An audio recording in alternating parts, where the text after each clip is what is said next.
Hello and welcome to my very first YouTube video. Some of you may know me from my podcast, Who Asked Me Podcast. Some of you may know me from my TikTok, Who Asked Zell, and some of you may not know me at all.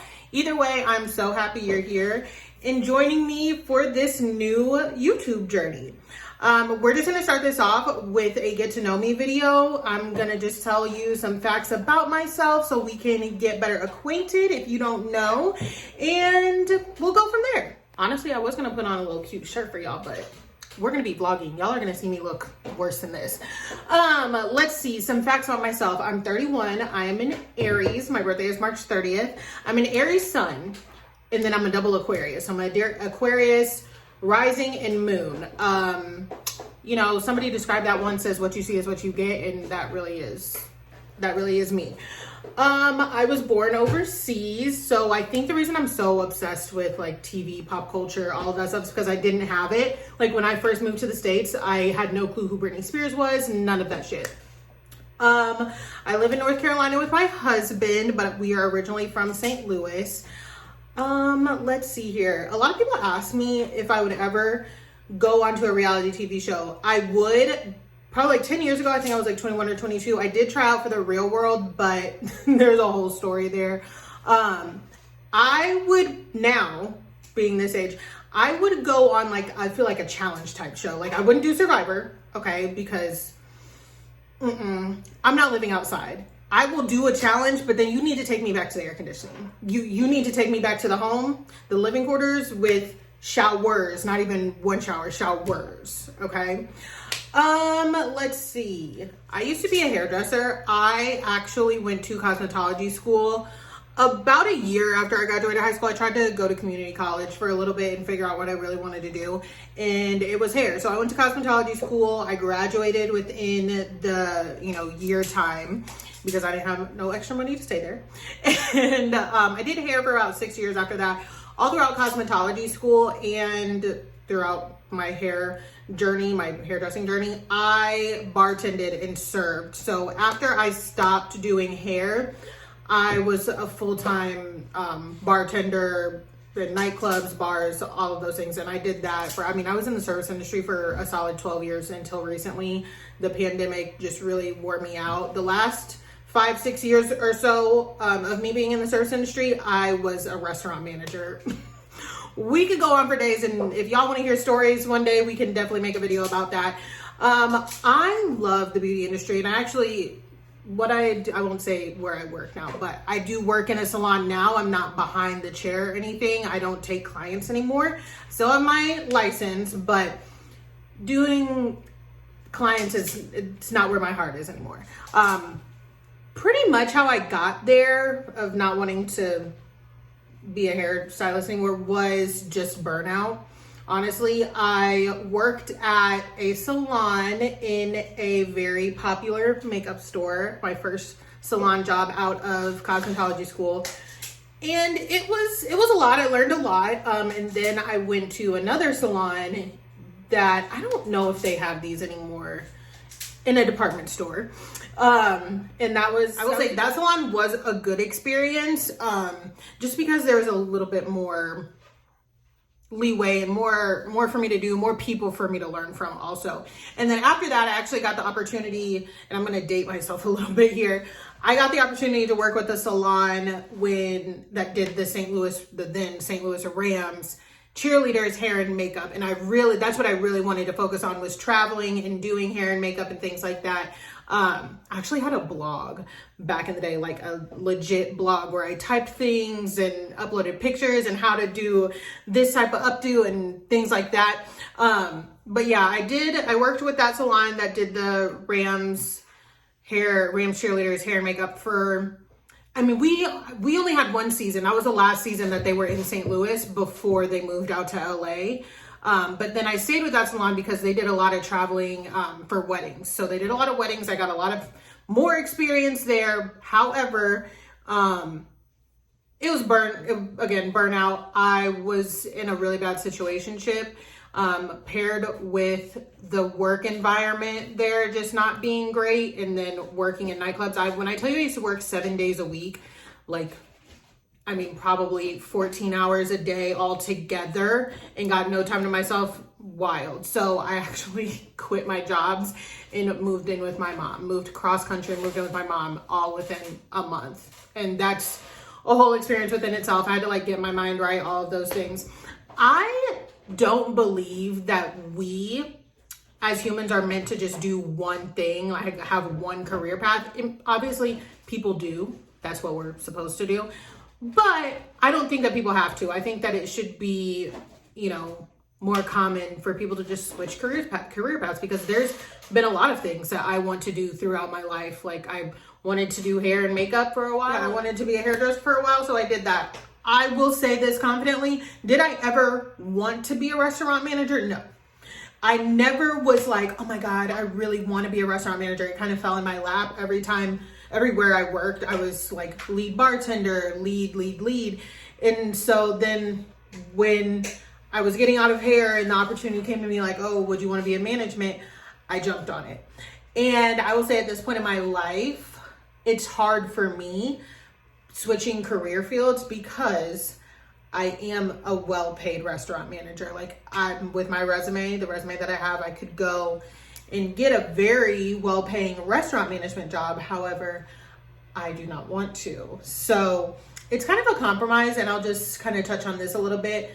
Part of the reason I don't want to, besides the fact that it wore very thin on me, is the fact that last year, right before, like 8 days, it was right a week before my birthday, before my 30th birthday, a week before my bachelorette party, I got fired. And I won't get into too many details because I can't, but I got fired from a job, and it was eye-opening for me because I was really, really, really unhappy at that job. Like I am not a crier whatsoever, but I want to say I cried all the time, and not even out of sheer frustration and anger. I don't think it's easy to be a woman in the service industry. It's for damn sure not easy to be a Black woman in the service industry, and that it took a huge toll on me. It took a huge toll on my confidence, took a huge toll on everything. And like nobody wants to be fired, right? And I've never been fired from a job before that. But who am I fooling? Like through reflection, I didn't want to be there. Like I did not want to be there. It was eating my soul, but it was making great money. Like I really was. I was getting yelled at every day. I was getting mistreated. We had to do an outfit change. No, I'm kidding. I actually got cut off when I was recording that piece before because we had a complex-wide internet outage. So thank you, Spectrum, for that. But we're back. Where I was being mistreated every day, and I was like, okay, let me stick it through because I'm getting married in a couple months. My bachelorette party's coming up. Like life is really lifing right now. And then I ended up getting fired, and it put a lot of things in perspective for me. A lot of other stuff started going on around then too. So, it was one of those things where I finally had to take a hard look at life and see where I wanted to be, what I really wanted to do. I wasn't doing anything that I enjoyed. Like I had taken a break from my podcast. At that point, like I was not being, I don't want to say responsible, but I wasn't essentially on my Zoom like I should be. I know what I want to do with my life. I know where I want to be. And I was putting that on the back burner because I was just so bogged out and stressed out. So it put a lot in perspective for me. I'm in a huge transition phase in my life because, again, fired, married, moving, switching career fields. A lot. Speaking of my podcast, like I mentioned earlier, I have a podcast called Who Asked Me. Some of you watching this may be how you know me. I've had it for about 2 years now, and I absolutely love it. I absolutely love podcasting. I love talking to people. I love having open, respectful conversations with people about a lot of things. Yes, I'm a huge reality TV fan. I'm a huge TV and movie fan. I mean, like, I love going to the movies. I love watching TV, like I mentioned earlier. And so it's really just a way for me to express myself and have these conversations about things. A lot of people will be like, oh, you have a Bravo podcast. I don't call my podcast a Bravo podcast. I purposefully did not name it, put anything having to do with Bravo in it. Not because I don't like Bravo. Obviously, I love Bravo. It's just, it's my baby and it's mine. It's not Bravo's. You know what I mean? Yes, I talk about the shows, but I wanted to be able to expand out at any point in time. I'm a person that I don't feel like can be put into a box at all, just one box. I don't fit in here, there, and everywhere, and I never have. So anything that I do, any, you know, type of branding, anything like that, I like for it to be very universal. And that's what I was doing with my podcast, or am doing with my podcast. Same thing, you know, when I make TikTok videos, yes, I make them about reality TV, but I will also make them I don't want my brand to be stuck in with one network, show, anything like that. On that note, let's get into like a little bit of, you know, my favorites from reality TV. Favorite reality TV star ever of all time is going to be Tiffany New York Pollard and NeNe Leakes. Now, I'm not one of those people who's like, NeNe needs to be back on Atlanta. NeNe needs to be back on Atlanta. If you listen to my podcast, you know how I feel about that. I'm such a NeNe fan.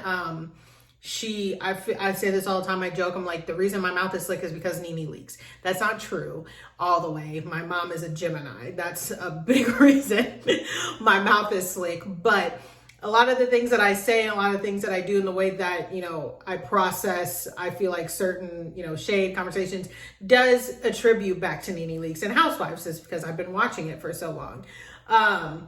I would love to, where I want to be, you know, again, I don't fit in any box. I think we're all meant to do so many different things throughout life, but like my ultimate goal would be to have my own talk show. Like I would love to have my own talk show, or I would love to be, I don't want to be on The View. Well, let me not say that, because if The View came to me and said, do you want to be on? I'd be like, yeah. Okay. You don't even have to, you don't got to give me a makeup artist. I'll pick my own clothes out, but I'd be like, absolutely, I want to be on The View. But I would love to be on a show like that, like a panel show, talking about topics with other people, things like that. I would love to do something like that. I do stand-up comedy. I don't know if I'd mentioned that. That's something that's a little bit newer to me. It's something that I've always wanted to do. So I started doing it probably at the top of this year, back in January. And I do love stand-up comedy. I love performing. I love being on stage. My heart lies with hosting though. Like I would love to host my own show. I would love to host award shows. I would love to host in general. That's where my heart lies. I won't lie. I'm going through like a little bit of a writer's block when it comes to comedy, but on my vlogs, you'll see me out at open mic nights. I'm opening for a comedian here in a little bit. So you'll get to see more of that as well. I'll do some fun facts to kind of wrap this up. Like I told you earlier, I was born in Italy. Pet peeves, hearing people chew, and then people walking too close to me. Listen, I'm a fast walker in the first place, and I know that because I'm kind of tall. So in my mind, if you are walking close to me and I don't know you, you need to back up. I know that doesn't make a lot of sense, but you need to back up. So on that same note of like people I don't know being close to me, when I'm in the gym, if there are many machines spread out, so like treadmills, bikes, things like that, and you come right next to me, I'm annoyed with you. I think that you are trying to kidnap me, because why would you be so close to me? You know what I mean? I like my personal space. There's nothing more. Some friends will quite literally be like, you know, you could hug us, you know, more often than not. So that's something I'm working on. I failed my driver's test the first time when I was 16. Therefore, that to me is the reason that I leave no curb unchecked. I hit a curb so bad the other day. Actually, I didn't hit this curb. I was on top of the curb. I'm not kidding. I was pulling up to an Ulta and I thought that I cleared it. And then when I went up and I never came back down, I said, oh, I'm driving on top of this. So that was interesting. Let's see. I have a dog, Milo. You will be seeing him throughout. But yeah, that's going to be it for this Get to Know Me video. Again, I'm sure periodically, sporadically, learn that word from Clueless, I will do these, you know, question, Q&A, get to know me videos as we hopefully grow. I'm really excited if you're here and coming along with this journey. Also, if this sign is backwards, you don't need to tell me. It's more than likely that if this is still backwards when you're viewing this, that I've tried to flip this video multiple times and it's not working out for me. But for now, I am so happy that you're here and coming along with this vlogging journey. Bye.